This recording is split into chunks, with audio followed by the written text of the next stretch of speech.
Conyers accused of taking staff meeting in his underwear, ordering subordinate to babysit his kid. No one had to guess whether Representative John Conyers wore boxers or briefs, according to a former key staffer, who said the embattled Michigan lawmaker once called her into a meeting while sporting only his skivis.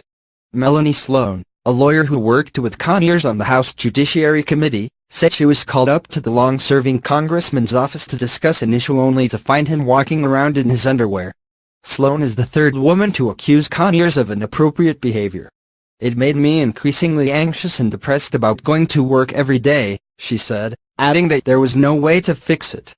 "There was no mechanism I could use, no person I could go to," she said. Sloan was a well-known Washington lawyer when she worked as Democratic counsel on the House Judiciary Committee in the 1990s. It was not clear exactly when the strange encounter with the lawmaker, now 88, occurred.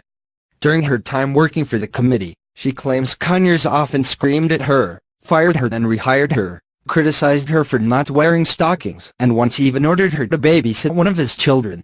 While those revelations came out earlier this week, word of Conyers, who was first elected to Congress in 1964, taking a meeting in his underwear came this week in a Detroit Free Press article.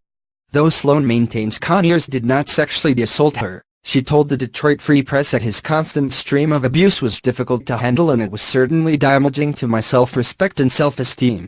Conyers' hometown newspaper earlier this week called for his resignation in the wake of sexual harassment allegations against him as well as a questionable payout to an alleged victim.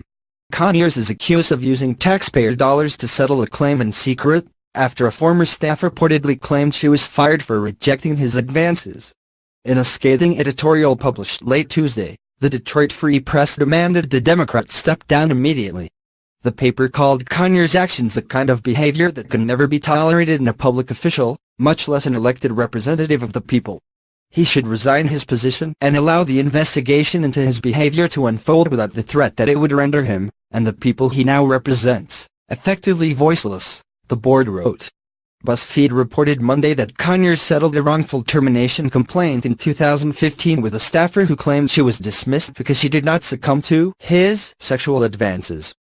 Conyers acknowledged in a statement that his office paid his accuser the money, reportedly a $27,000 sum, but vehemently denied the underlying claims. "I expressly and vehemently denied the allegations